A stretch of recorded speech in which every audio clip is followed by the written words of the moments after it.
प्रसंग चल रहा है कि दुनिया के साथ हम अपना सामंजस्य कैसे बैठा लें।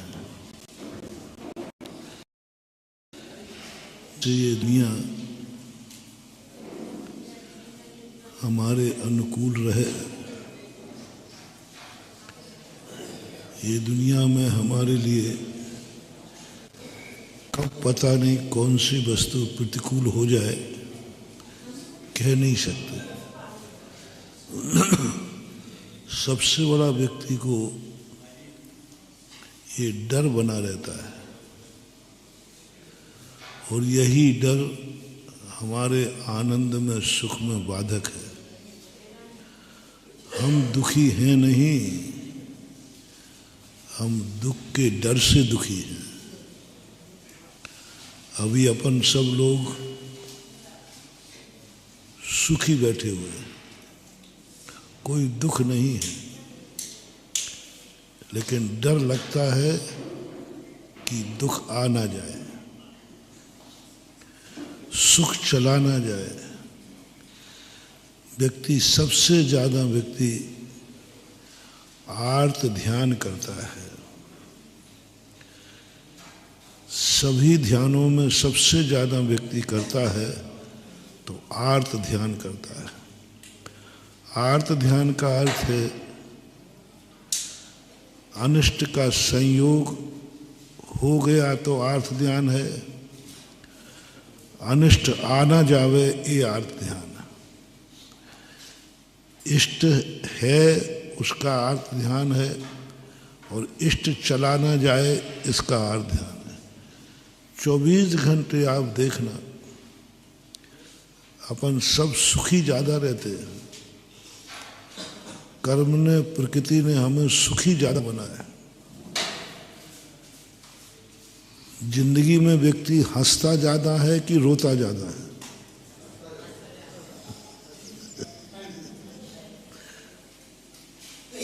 रोने के दिन बहुत कम होते हैं, हंसने के दिन ज्यादा होते हैं। ऐसे ही सब में लगा लेना। 24 घंटे प्रकृति ने अपन को साता दी है। कर्म के आश्रम में अपन प्रकृति को दोष देते हैं, लेकिन प्रकृति कहती है कि मैं क्या करूं, मैंने सबसे ज्यादा तुम्हें साता दी है,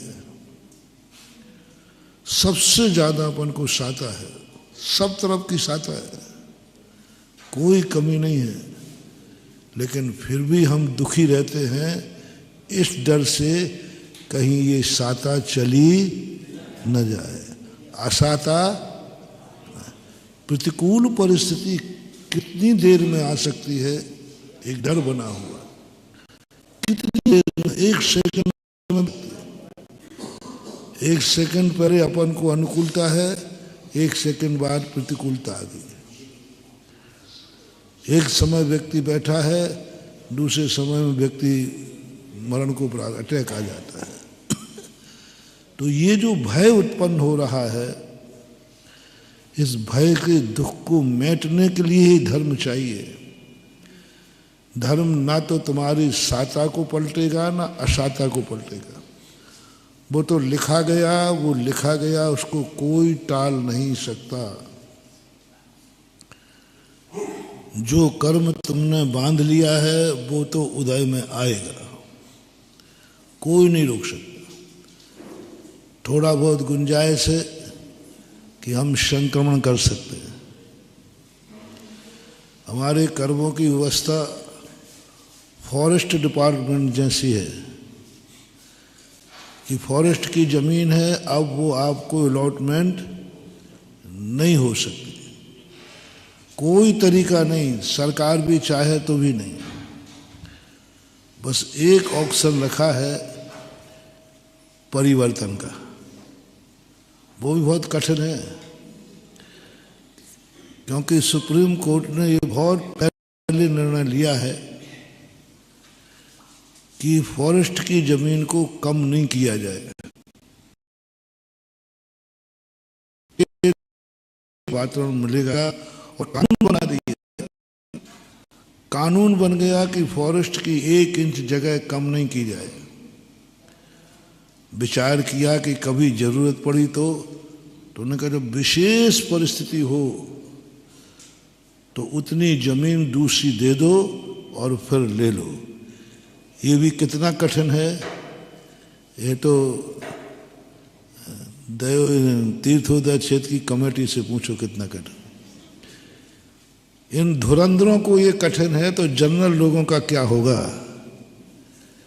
हाँ, इस समय तीर्थोदय क्षेत्र कमेटी धुरंधरों की मानी जाती है। धुरंधरों की, धुरंधर जानते हैं, जिनके यहाँ साम दंड वेद नीति सारी पहुँच है, सरकार पे पहुँच है, कानून भी जानते हैं, धर्म भी जानते हैं, राठौड़ी भी जानते हैं, निपट के भी जानते हैं, निपटा के भी जानते हैं।